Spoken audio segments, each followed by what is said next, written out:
Live action में तो super heroes को हम बड़े पर्दे पर बहुत इंजॉय कर चुके हैं, लेकिन एक ऐसी भी सीरीज है जिसने अपने एनिमेटेड फॉर्म में ही अपने वायलेंट, रियलिस्टिक, अपने कैरेक्टर्स और वर्ल्ड डेवलपमेंट से बड़े बड़े सिनेमैटिक सुपर हीरोज को भी अपनी नानी याद दिलवा दी है। एंड ऑफ कोर्स हम यहाँ पर बात कर रहे हैं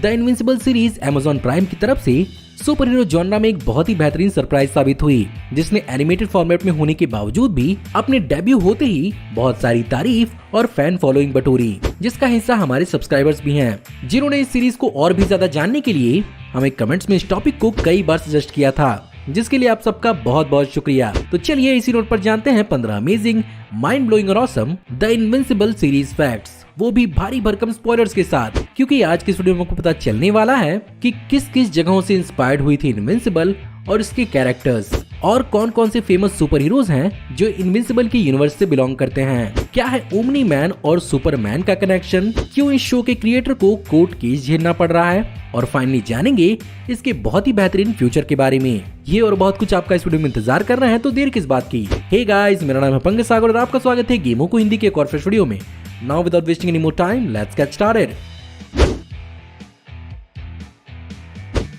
Amazon पर प्रीमियर हुई animated series the invincible basically based है इसी नाम के कॉमिक बुक सीरीज पर, जिसे इमेज कॉमिक्स ने 2003 से लेकर 2018 तक 144 यानी 144 इश्यूज में पब्लिश किया है, जहां पर इस पूरे के पूरे कॉमिक बुक को लिखा और क्रिएट किया था रॉबर्ट कर्कमैन ने, जिनकी एक और comic book the walking dead series पर भी एक सक्सेसफुल टीवी शो आ चुकी है।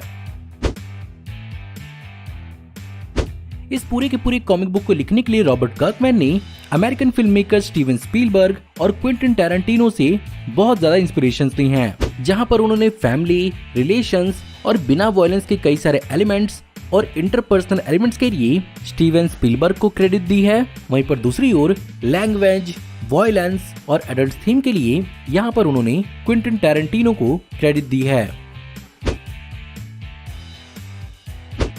भले ही इनविंसिबल पर एक एनिमेटेड सीरीज आई है, लेकिन एक्चुअली इसे एक लाइव एक्शन मूवी के रूप में ही डेवलप किया जाना था, जहां पर एक्चुअली 2017 में इसे यूनिवर्सल पिक्चर्स के अंदर बनाया जा रहा था, जिसे एवन गोल्डबर्ग और सेथ रोगन मिलकर डायरेक्ट करते हैं, और ये बेसिकली कार-रेटेड मूवी ही होने वाली थी। लेकिन जब अमेज़न के साथ इस सीरीज को पिच किया गया तो मूवी के आइडिया को शेल्फ कर दिया गया। इनविंसिबल अपने कॉमिक सीरीज में डेब्यू करने से पहले उसका डेब्यू सैवेज ड्रैगन के इशू नंबर 102 में हुआ था, जिसके जस्ट 2 महीने बाद यानी नवंबर 2002 में वो टेक जैकेट के इशू नंबर 1 में भी दिखा, और फाइनली जनवरी 2003 में उसके अपने कॉमिक बुक रन की शुरुआत हुई। इस शो की एनिमेशन को कनाडा में बेस्ड विंड सन स्काई एंटरटेनमेंट स्टूडियोज ने बनाया है, और ये उनका एक मेजर प्रोजेक्ट था जिस पर उन्होंने पहली बार काम किया था। साथ ही साथ ये ट्रेडिशनल एनिमेटेड सीरीज से इस मामले में भी अलग था, क्योंकि जनरली एनिमेटेड शोज 22 से 25 मिनट तक के होते हैं, और इसे बेसिकली 45 मिनट्स के हिसाब से बनाया गया था। यही कारण है नोटिसेबली कई जगहों पर कम फ्रेम्स भी देखने को मिले हैं, जो ऑफ कोर्स ज्यादा वर्कफोर्स के साथ अगले सीजन में ठीक किया जा सकता है। सीरीज के अंदर अपने ओमनी मैन यानी नोलन ग्रेसन के पावर्स का अंदाजा तो लगा ही लिया होगा, और बहुत हद तक ये कैरेक्टर आपको जाना पहचाना भी लगा होगा। यहाँ पर रॉबर्ट कर्कमैन ने इस कैरेक्टर के लिए डीसी कॉमिक्स के अर्थ 3 के सुपरमैन यानी अल्ट्रामैन से इंस्पिरेशन ली थी, और इनिशियली इस कैरेक्टर का नाम पहले सुपरामैन होने वाला था, लेकिन ऑफ कोर्स अगर ये होता तो ये डीसी कॉमिक्स और इमेज कॉमिक्स के बीच में कॉपीराइट क्लेम का एक बहुत बड़ा झगड़ा बनता, इसीलिए यहाँ पर इसे ओमनी मैन नाम दिया गया। वहीं पर दूसरी ओर इनविंसिबल को एक्चुअली डीसी कॉमिक्स के सुपर बॉय पर मॉडल किया गया है। इस सीरीज के बेहतरीन होने के साथ साथ इसका टाइटल सीक्वेंस भी बहुत ही बेहतरीन है, जहां पर जैसे ही एपिसोड में पहली बार कोई इनविंसिबल बोलने वाला होता है, इसका टाइटल स्क्रीन सबके सामने आता है। अगर आप इस टाइटल स्क्रीन को अलग अलग ध्यान से देखेंगे तो आपको पता चलेगा कि एक टाइटल स्क्रीन दूसरे टाइटल स्क्रीन से अलग होता है, और जैसे जैसे एपिसोड्स आगे बढ़ते हैं इस पर दिखने वाले ब्लड स्प्लैशेस भी बढ़ते जाते हैं, जो बेसिकली शो की इंटेंसिटी को डिनोट करता है, और ये बेसिकली इस कहानी के कॉमिक बुक के क्रिएटर रॉबर्ट कर्कमैन का ही आइडिया था। अब यहाँ पर देखना ये होगा इस शो की म्यूजिक के पीछे मार्वल का एक बहुत बड़ा ईस्टर एग है, जहां पर इस सीरीज की म्यूजिक कंपोजर जॉन पेसानो ने इससे पहले मार्वल के Daredevil series, the defender series, और मार्वल के दोनों स्पाइडरमैन के गेम्स में अपना म्यूजिक दिया है। मार्क ग्रेसन का यूनिवर्स भले ही आपको गार्डियंस और उसके पिता ओमनी-मैन के साथ सुपर हीरोज और सुपर विलेन से खचाखच भरा हुआ लग रहा हो, लेकिन एक्चुअली ये भी बहुत कम है, क्योंकि यहाँ पर एक्चुअली मार्क ग्रेसन और उसकी कहानी एक बहुत ही छोटा सा हिस्सा है बड़े से इमेज यूनिवर्स का, जिसका वैसे तो हिस्सा बहुत सारे इमेज यूनिवर्स के कॉमिक बुक कैरेक्टर्स हैं, लेकिन यहाँ पर कुछ फेमस कैरेक्टर्स भी हैं जिन्हें आप जानते जरूर होंगे, जैसे कि फेमस इमेज यूनिवर्स का सुपर हीरो स्पॉन और एम रेक्स कॉमिक्स का रेक्स, जिसकी भी अपनी टीवी शो जनरेटर रेक्स के रूप में कार्टून नेटवर्क पर लॉन्च हो चुकी है।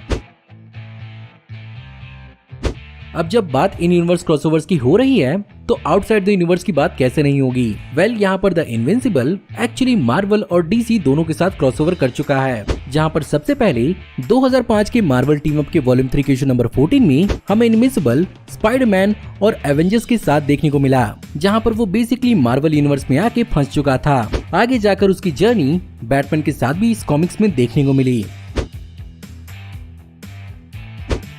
इस सीरीज के अंदर ओरिजिनल सोर्स मटेरियल से बहुत सारे डिफरेंसेस हैं, जिसके वन ऑफ द बिगेस्ट कारण थे इसके वॉइस एक्टर्स, और उन्हीं के हिसाब से कई जगहों पर इनके एथनिक बैकग्राउंड्स और जेंडर्स तक को भी चेंज किया गया है। और इन सारे के सारे डिफरेंसेस को डिटेल्स समझने के लिए आप हमारी इस वीडियो को भी जरूर चेकआउट करिए। अब जाहिर सी बात है, जब कोई चीज पॉपुलैरिटी गेन करती है तो उसके साथ कंट्रोवर्सीज भी आती हैं, और यही चीज देखने को मिला इस सीरीज के साथ भी, जहां पर इस ओवरऑल स्टोरी के क्रिएटर रॉबर्ट कर्कमैन पर इनविंसिबल कॉमिक बुक के कलरिस्ट विलियम टैपट्री ने धोखाधड़ी का आरोप लगाया है, जहां पर उनके हिसाब से उन्होंने 2005 के सैन डिएगो कॉमिक कॉन में सर्टिफिकेट ऑफ ऑथरशिप पर उनका सिग्नेचर लिया था, और उन दोनों के बीच में एग्रीमेंट हुई थी कि रॉबर्ट कर्कमैन इस कॉमिक बुक का टोटल सेल्स का 10% उन्हें देंगे, और इस पर अगर फ्यूचर में कोई मूवी या टीवी शो बनी तो उसका 20% वो उन्हें देंगे। एंड ऑफ कोर्स, जैसा कि एनिमेटेड शो Amazon प्राइम पर हिट हुआ, उन्होंने अपने दावे को क्लेम करना चाहा। वहीं पर ये चीज रॉबर्ट कर्कमैन के लिए पहली बार नहीं है, क्योंकि द वॉकिंग डेड के कॉमिक बुक के कई सारे को क्रिएटर्स ने भी उनके ऊपर क्लेम किया था, जिनका सेटलमेंट उन्हें ऑफ कोर्ट करना पड़ा था। अब चलिए बात करते हैं इस सीरीज के क्रिटिकल परफॉर्मेंस के बारे में, जहां पर इस सीरीज के पहले ही सीजन को दुनिया भर से एक बहुत ही अच्छा खासा रिस्पांस मिला है, और अपनी डेब्यू के बाद से ही ये सीरीज हाईएस्ट रेटेड सीरीज में से एक बनी, जहां पर कुछ रिपोर्ट्स के हिसाब से इसके एक एपिसोड को बनाने का खर्चा $10 मिलियन के आसपास था। यानी ये पूरी की पूरी सीरीज 80 से 100 मिलियन डॉलर्स के बजट के आसपास बनी है। बाय द वे, इस सीरीज को बेस्ट एनिमेटेड सीरीज और एनिमेटेड टेलीविजन मूवी के लिए Hollywood critics association TV awards और बेस्ट एनिमेटेड शो के लिए डोरियन टीवी अवार्ड्स के लिए 2021 में नॉमिनेट किया गया था। अब चलिए बात करते हैं इनविंसिबल सीरीज के फ्यूचर के बारे में, जहां पर इसके सीजन 1 की सक्सेस को देखते हुए Amazon ने इसके सीजन 3 तक को ग्रीन लिट कर दिया है। और कॉमिक बुक के हिसाब से अगर बात की जाए तो यहाँ पर तो इनविंसिबल की अभी एक ही पड़ाव सामने आया है, और अभी उसकी लेगेसी से जुड़े हुए बहुत सारे ट्विस्ट एंड टर्न्स हैं, जिन्हें अगर मैं बताने लगूं तो ये पूरा का पूरा स्पॉइलर हो सकता है। लेकिन एक बात तो श्योर है कि इस सीरीज के आगे हमारा बहुत कुछ इंतजार कर रहा है। बस लगता नहीं है कि इस साल समर 2022 तक इसका सीजन 2 लॉन्च किया जाएगा, इसका सीजन 2 प्रीमियर किया जाएगा। अब हाँ, एनिमेटेड सीरीज तो आगे बढ़ ही रही है, लेकिन एक और खुशी की बात है कि इसका लाइव एक्शन मूवी का भी प्लान अभी बंद नहीं हुआ है, और रॉबर्ट कर्कमैन बेसिकली एक unique separate live action movie को भी प्लान कर रहे हैं, जो सीरीज के मुकाबले तो बहुत ज्यादा अलग होने वाला है। और ये बेसिकली एक छोटा सा स्पॉइलर हो सकता है, पर इनविंसिबल कॉमिक बुक के अंदर इनविंसिबल को मल्टीवर्सल ट्रैवल करते हुए भी दिखाया गया है, तो हो सकता है कि रॉबर्ट कर्कमैन यहाँ पर एक मल्टीवर्सल क्रॉसओवर भी प्लान कर रहे हों, जो कि पूरी तरह से पॉसिबल है।